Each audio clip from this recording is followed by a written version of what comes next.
பண்பலை 90.4 மெகாஹெர்ட்ஸ் அலைவரிசை கொங்கு சமுதாய வானொலி கொங்கு பொறியியல் கல்லூரி வளாகத்திலிருந்து இந்த நிகழ்ச்சி ஆன்றோர்களின் சிறப்பு நிகழ்ச்சி அனுபவ்.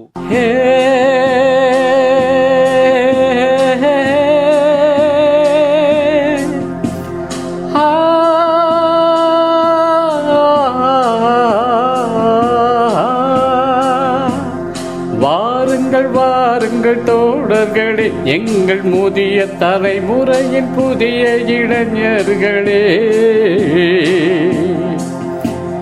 வாருங்கள் தோழர்களே, எங்கள் முதிய தலைமுறையின் புதிய இளைஞர்களே. நமக்கென ஒரு உலகம், நமக்கென ஒரு வாழ்க்கை, வயது கூட வெறும் எந்தா, இங்கு வாழ்க்கையே ஜாலி வந்தா. வாருங்கள் தோழர்களே, எங்கள் முதிய தலைமுறையின் புதிய இளைஞர்களே. 25 செய்தோம் புரட்சி, 65 எதற்கு அயற்சி. 25 செய்தோம் புரட்சி, 65 எதற்கு அயற்சி. எழுச்சியோடு ஓடி வாங்க, ஆடலாம் பாடலாம், நம் தனித்திறனை காட்டலாம். பாடல் பாடி மகிழ்ச்சியோடு தலையாட்டலாம். அறிவியல் அறிந்து கொள்வோம், வானியல் தெரிந்து கொள்வோம், விண்வெளியில் கூட வீடு கட்டி வாழலாம். வாருங்கள் தோழர்களே, எங்கள் முதிய தலைமுறையின் புதிய இளைஞர்களே. தள்ளாத வயதை தடை செய்வோம், தளராத மனத்தோடு நடை செய்வோம். 1000 உண்டெங்கு அனுபவங்கள் அள்ளி வழங்கிடுவோம். வாருங்கள் கடமைகளை முடித்த கையோடு, உங்கள் கனவுகளை சுமந்து இங்கு வாருங்கள்.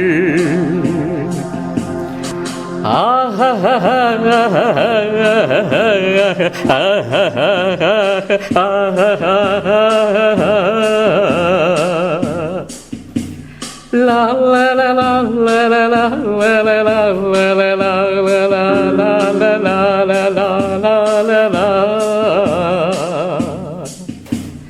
இந்திய அரசாங்கத்தின் அறிவியல் மற்றும் தொழில்நுட்பத்துறை டிபார்ட்மெண்ட் ஆஃப் சயின்ஸ் அண்ட் டெக்னாலஜியால் நிறுவப்பட்டுள்ள விக்ஞான் பிரசார் மற்றும் காரைக்குடி அழகப்பா பல்கலைக்கழகம் இணைந்து வழங்கும் 60 வயதுக்கும் மேற்பட்ட ஆண்டோர்களை உள்ளிணைக்கும் புதுமையானதொரு சமுதாய வானொலி நிகழ்ச்சி அனுபவ்.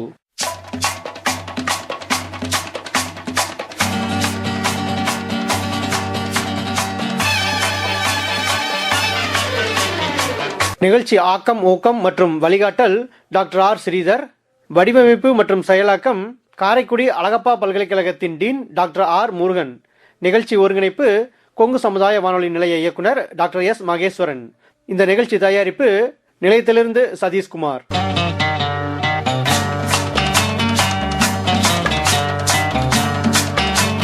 இந்த அனுபவ நிகழ்ச்சியின் மூலம் அறிவியல் துறையில் சாதனை படைத்த ஆண்டோர்களின் அனுபவங்கள் மற்றும் அறிவியல் துறையில் கைதேர்ந்த வல்லுநர்களின் அறிவு மற்றும் பொது அறிவுகளை இந்த கொங்கு மண்டலத்தில் வாழும் மூத்த குடிமக்களுடன் பகிர்ந்து கொள்ளும் முயற்சியே இந்த நிகழ்ச்சி.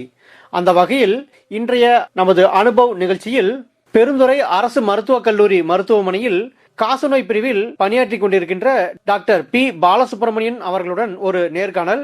இந்த நிகழ்ச்சியில் காசநோய் பற்றி பல்வேறு தகவல்களை நம்மளோடு பகிர்ந்து கொண்டுள்ளார். நிகழ்ச்சியை கேட்டு பயன்பெறுவோம்.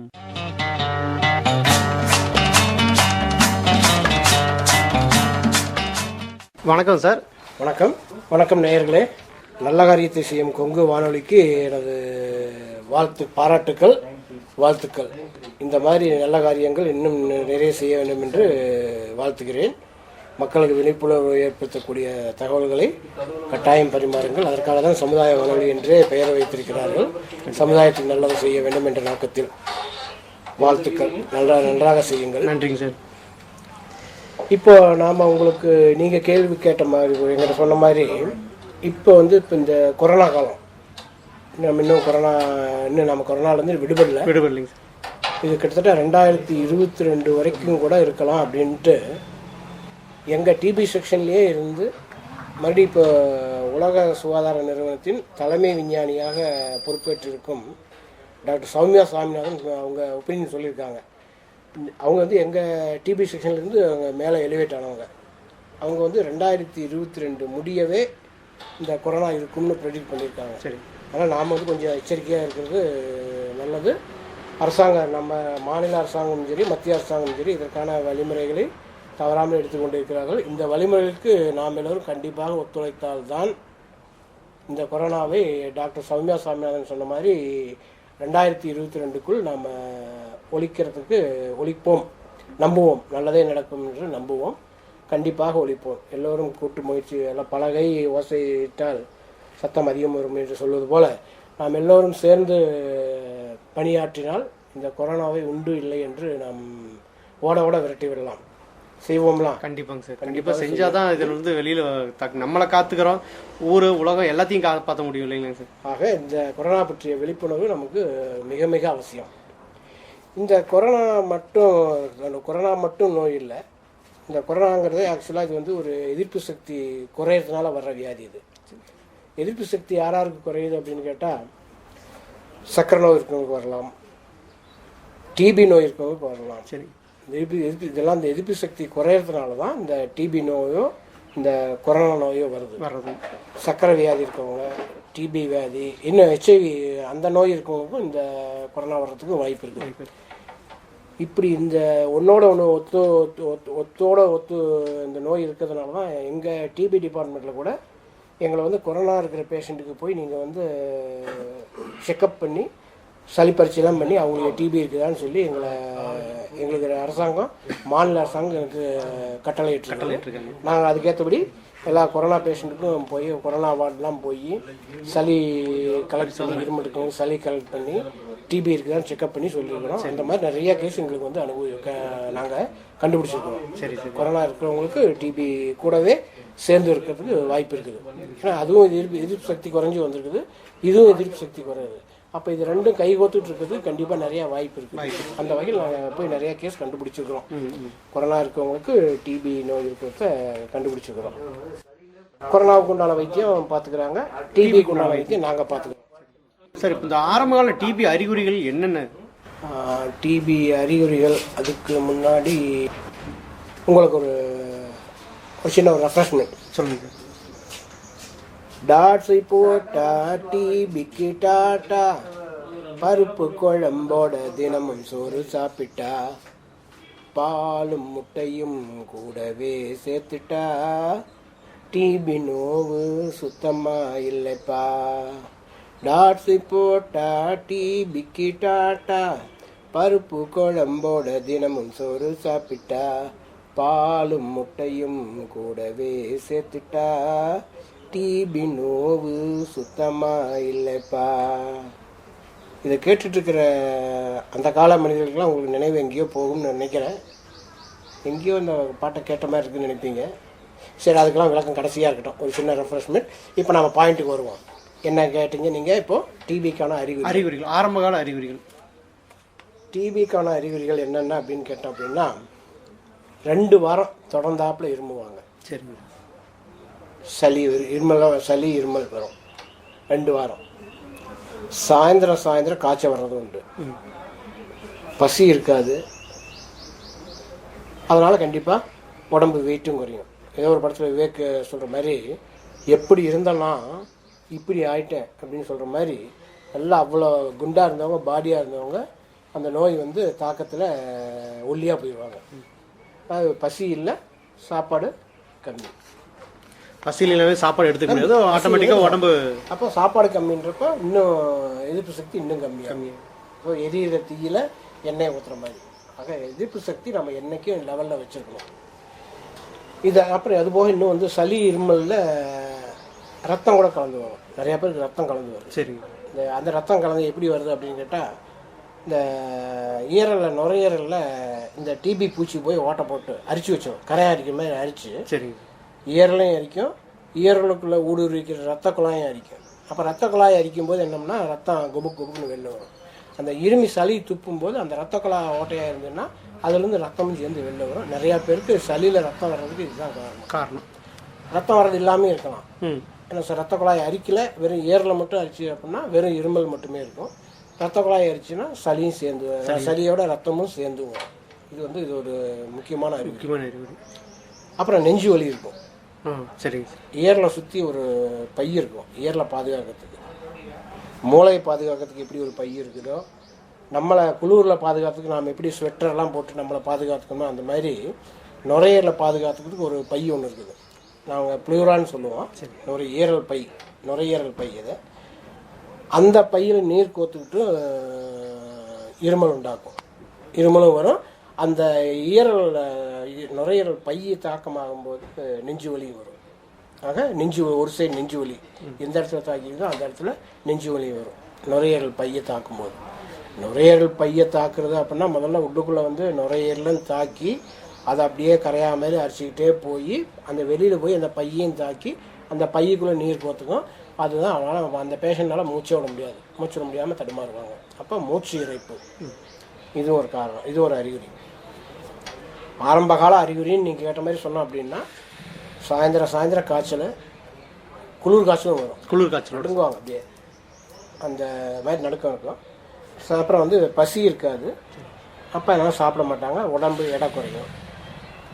அப்புறம் வந்து நெஞ்சு வலி வரும். சரி, நெஞ்சு வலினா எல்லா நெஞ்சு வலியும் ஹார்ட் அட்டாக்னு இல்லை. எந்த வகையான நெஞ்சு வலிங்கிறது நாங்கள் பரிச்சை பண்ணி பார்த்து நாங்கள் சொல்லுவோம். ஆனால் நெஞ்சு வலி இருந்தால் நீங்கள் அவசியம் டாக்டர் அவசியம் போய் பார்க்கணும். எந்த நெஞ்சு வலி, என்ன காரணம், நெஞ்சு வலி இருதயமா இல்லை நுரையீரலா, நெஞ்சு வலிக்கான காரணத்தை நம்ம நீங்கள் எங்கிட்ட வந்தீங்கன்னா நாங்கள் டாக்டர் போய் கண்டிப்பாக தெரிஞ்சுக்கணும். எங்கிட்ட வந்து நீங்கள் டாக்டர்கிட்ட வரும்போது கண்டிப்பாக உங்களுக்கு ஒரு விமோச்சனம் கிடைக்கும். அதனால் வீட்லேயே உட்காந்துக்கிட்டு நீங்கள் சரியாக போயிடும் இருந்தீங்கன்னா நம்ம ஊறுகாய் போடுற மாதிரி இந்த வியாதியை ஊறுகாய் போட்டு பெருசு பண்ணி அப்புறமேட்டையும் சிரமப்படுறதுக்கு ஆரம்பத்துலேயே நம்ம பார்த்துட்டோம் அப்படின்னா நம்ம ஈஸியாக போயிடும். இதெல்லாம் ஆரம்ப கால அறிகுறிகள். சரி, இது எங்கெங்க தாக்குதுன்னு அடுத்த கேள்வி வரும் உங்களுக்கு, அப்படிதானே? ஆமாங்க சார், கண்டிப்பாக. இந்த நோய் வந்து எங்கெங்கெல்லாம் உடம்பு தாக்குது. கரெக்ட். அறிகுறி சொல்லிட்டீங்க. இந்த ஈரலை பற்றி சொன்னீங்க, ரத்தம் வருது, சளியில் ரத்தம் வருதுன்னு சொன்னீங்க. ஒரு தகவல் சொல்கிறேன். இந்த நோய் வர்றதே டிபி பூச்சி, மைக்கோபாக்டீரியம் டியூபர்குலோசிஸ் அப்படின்ற ஒரு கண்ணுக்கு தெரியாத ஒரு பூச்சி. இந்த டிபி பூச்சி, இந்த டிபி லொக்குன்னு இருமிட்டு இருக்கிறாங்க பாருங்கள், அவங்ககிட்ட இருந்து அந்த கிருமி வெளியில் பரவும். சரி.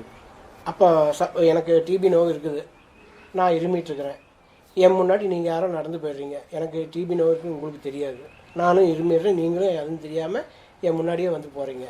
இப்போ நான் இருமுனதுலேருந்து அந்த டிபி கிருமி உங்களையும் எரியாமல் உங்கள் மூக்கு வழியாக உடம்புக்குள்ளே போயிடும். சரி, போயிட்டு சரிங்க, அங்கே உள்ளே போனது ஏதாவது ஒரு இடம் தேடணும்ல. கண்டிப்பாக. எங்கே இடம் கிடைக்குன்னு பார்த்து உட்காரும். அதுக்கு சௌரியப்பட்ட இடத்துல உட்காரும். இடம் சௌரியமாக கிடைக்கிற இடத்துல உட்காந்துக்கும்.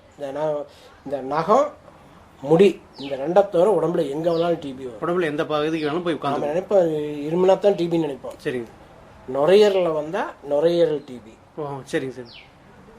நடு சட்டம், முதுகெலும்பு சட்டம் இருக்குல்ல, ஆமாங்க சார், அங்கே டிபி வந்து எலும்பு உருக்கணும். அதுதான் எலும்புருக்கி நோய். நாங்கள் எலும்புருக்கி நோய்னு சொல்கிறோம். எலும்புல உட்காந்து எலும்பு உருக்குச்சுன்னா எலும்புருக்கி நோய் காரணம் டிபி. எலும்புருக்கி நோய்னா எல்லா எலும்புருக்கி நோயும் டிபி அல்ல. அது ஆஸ்டியோமைலிட்டிஸ் நிறையா காரணம் இருக்குது, அது உங்களுக்கு இப்போ வேண்டாம். அந்த டிபி கிருமி எலும்பு நடுச்சட்டத்துலேயோ வேறு கால் எலும்புலையோ வேறு இடுப்பு அல்ல எலும்புலையோ எங்கே போய் உட்காந்தாலும் அந்த எலும்பை உருக்கி அதுக்குண்டான அறிகுறி காமிக்கும். அப்போ இது அந்த மாதிரி இடத்துல போய் உட்காந்துக்கிட்டு எந்த இடத்துல உட்காந்துச்சோ அதுக்குண்டான அறிகுறியும் காமிக்கும். இப்போ நாங்கள் ஆரம்ப கால அறிகுறி நான் உங்களுக்கு சொன்னேன். ஆமாங்க சார். அது மட்டும் இல்லாமல் எந்த இடத்துல போய் உட்காந்ததோ அந்த இடத்துக்கான அறிகுறியும் காமிக்கும். வலி ஏற்படுறது, வீக்கம், நடுச்சட்டத்தில் வந்துச்சுன்னா அவனால் நடக்க முடியாது. அந்த நடுச்சட்டத்தில் வந்து பக்கத்தில் ரெண்டு பக்கம் பிரிஞ்சு போகிற நரம்பை தாக்குச்சுன்னா அந்த இடத்துல வலி கால் நடக்க முடியாமல் போகிறது, இதெல்லாம் வந்து பின் விளைவுகள் நிறையா இருக்கும். எந்த இடத்துல நாம் இந்த கிருமி உட்காந்து நாம் ஆட்டம் காட்டிட்டு இருக்குதோ அதுக்கேற்ற அறிகுறி தெரியும். இதெல்லாம் ஆரம்ப கால அறிகுறியோட அந்தந்த இடத்துக்கான அறிகுறி அந்தந்த அறிகுறி என்ன அப்படின்னு கேட்டால் நுரையீரல் சொன்னேன். அதில் வந்து இருமல் சளியோட ரத்தம் வர்றது, அல்லையில் நெஞ்சில் வலி, இதெல்லாம் வந்து நுரையீரலில் வந்துச்சு. முதுகெலும்பில் வந்துச்சோம்னா நடக்க முடியாது, முதுகு கூணிட்டு நடப்பாங்க, வலி இந்த காலில் வலிக்கலாம், அந்த காலில் அந்த 2 பக்கம் பிரிஞ்சு போகிற நரம்புல எந்த நரம்பு டேமேஜ் ஆச்சோ அந்த சைடு காலோ கையோ பிரச்சனை பண்ணும், வலி இருக்கும். அந்த மாதிரி அது ஒரு எலும்பில் வந்தால். மூளையில் வந்துச்சுன்னா மூளையில் வந்தாலும் அந்த மூளையில் என்ன பண்ணோம்னா மூளையை வந்து இரிட்டேட் பண்ணும். கிருமி அங்கே போய் உட்காந்துச்சுன்னா அது வந்து குடையும். அப்போ குடையும் போது நம்ம என்ன மூளையில் எல்லா கரண்ட்டும் கரெக்டாக ஒழுங்காக போயிட்டுச்சுன்னா அந்தந்த காரியம் நடக்கும். அந்த போகிற நரம்பை இது பாட்டுக்கு அரிச்சுக்கிட்டு அதுக்கு போகிற ஆர்டரை பாதிச்சிடும். அப்போ நமக்கு கடுப்பாக இருக்கும், எரிச்சலாக இருக்கும். மூளையில் டிபி வந்துச்சுன்னா இந்த கரண்ட்டு போகிற இதை பாசேஜை இது தொந்தரவு பண்ணுறப்போ அது நம்மளை வந்து எரிச்சல் படுத்தும். மனுஷன் வந்து அப்படியே அமைதியாக இருக்க மாட்டான். ஐயோ அங்கே தூக்கி போடுவான், அதை பண்ணுவான். அவனுக்கு ஒரு ஆர்டரே இருக்காது. ஆர்டராக ஒழுங்காக வேலை செஞ்சுட்டு இந்த டிபி பூச்சி போய் இப்படி பண்ணுன்னு படுறப்ப அதனால் ஒன்றும் உருப்படியாக வேலை முடியாது, அவனுக்கே எரிச்சலாக இருக்கும். ஸோ மூளையை வந்து எரிச்சல் பட்டு அது ஒன்றா கசகசன்னு அவன் வந்து வேலை இருக்காது. ஆக மூளையில் வந்துச்சுன்னா அந்த மாதிரி கண்ணில் கூட வரும் அவங்களுக்கு வெள்ளமுடி, உள்ளுக்குள்ளே கருமுடி பக்கத்தில் இந்த சின்ன சதை இருக்கும், அதுலேயும் கண்ணுலேயும் நோய் வரும். சரி, அதுக்கும் 6 மாதம் வைத்தியம் இருக்குது. கண், இந்த தோலில் டிபி வர உண்டு, மேல் தோலில் சரி டிபி உண்டு. வயிற்றுல டிபி வந்து வயிறு அப்படியே தாலி மாதிரி நீர் ஊறிக்கும். சரி, நான் எப்படி நுரையீரல் பை நீர் கோச்சுன்னு சொன்னேன், அந்த மாதிரி நம்ம வயிற்றுல இருக்கிற குடலெல்லாம் சுற்றி ஒரு பை இருக்கும், அந்த பையிலையும் நீர் கோத்துக்கும். அதுதான் வயிறு அப்படியே தாலி மாதிரி இருக்கும், பெருசாக வயிறு வளர்ந்துட்டே வர மாதிரி வர்றது. பார்த்தா பிளக்காட்சி மாதிரி இருப்பாங்க. அந்த வயிற்றுலேயும் நீர் வரும். இன்னும் கீழே இறங்கணும்னா யூரின் போகிற ட்ராக்கு, ஆம்பளைக்காக இருந்தாலும் பொம்பளைக்கு இருந்தாலும் சரி அந்த ட்ராக்லையும் நோய் வரும். ஆம்பளைக்காக இருந்தால் வேஸ் மாதிரி சிறுநீர் இனப்பெருக்க உறுப்பு அதுலேயும் வரும், அதுக்கேற்ற மாதிரி வரும். கரு உண்டாமல் கூட போகும், உண்டானாலும் கரு கலைஞ்சி போகும். மலட்டுத்தன்மையும் இருக்கிறதுக்கு வாய்ப்பு உண்டு. சரி, ஆணுக்கோ பெண்ணுக்கோ இதெல்லாம் இத்தனை சமாச்சாரம் இருக்குது. சரி, அப்புறம் எலும்பில் வந்தால் கோளாறு. இதனால் தலையிலேருந்து கால் வரைக்கும் எல்லா இடத்துலையும் டிபி நோய். நகமும் முடியும் தவிர மீது எல்லா இடத்துலையும் பாதிக்குங்கிறது. நகம் முடிய தவிர இது எல்லா இடத்துலையும் நோய் தாக்கம் அதிகமாக. சிவாஜி சொல்லுவாங்க, பார்க்குமிடம் எங்கமரு நீக்கமரம் நிறைந்திருக்கும் பரமானந்தமான மாதிரி இது வந்து உடம்புல எல்லா இடத்துலையும் பரவக்கூடிய சக்தி உண்டு. அதுக்கு உண்டு, அது இடம் தேடி உட்காரும். அப்பேற்பட்ட கிருமி அது. நமக்கு எந்த இடத்துல எதிர்ப்பு சக்தி கம்மியா இருக்கோ அந்த இடத்துல போய் டப்புனு சக்தி கம்மியா இருக்கும். அதனால கம்மியா இருக்கிறப்ப என்ன அது வந்து போறதுக்கு பாதை ஈஸியா இருக்கும். ரோட்ல எந்த தடையும் இல்லை. ஆமாங்க. அப்ப ஆட்டோமேட்டிக்கா அது வந்துட்டே போயிட்டு எங்கேயோ ஒரு இடத்துல உட்காந்துக்கும், அந்த இடத்துல ஆதிக்கம் செலுத்திடும். அதை ஆதிக்கம் செலுத்தி பேயாட்டம் அது அந்த மாதிரி நோய். இது வந்து அந்தந்த இடத்துக்குள்ள வர்ற அறிகுறிகள், பொதுவான காமனான அறிகுறியோட இதுவும் சேர்ந்துக்கும். சரி, இதெல்லாம் வந்து அறிகுறி. இப்போ வந்தவங்க அடுத்த கட்ட நடவடிக்கை என்ன பண்ணணும்? நோய் வந்துருச்சுங்கிறது தெரிஞ்சுக்கிட்டோம், தெரியுது இப்படி ஒரு சிம்டம்ஸ்லாம் இருக்குது அப்படிங்கிறது தெரிஞ்சுக்கிட்டாங்கனாக்கா அடுத்த கட்டமாக என்ன பண்ணணும்? டாட்ஸை போட்டா டிபிக்கு டாட்டா, டிபிக்கு டாட்டா டாட்ஸை போட்டா, டிபிக்கு டாட்டா டாட்ஸை போட்டா, டாட்ஸை போட்டா டிபிக்கு டாட்டா. என்னடா டாட்ஸ்னே திருப்பி வந்துட்டே இருக்குன்னு பார்க்குறீங்களா? இருக்குது, எல்லாம் விஷயம் இருக்குது, எல்லாம் இப்போ சொல்கிறேன்.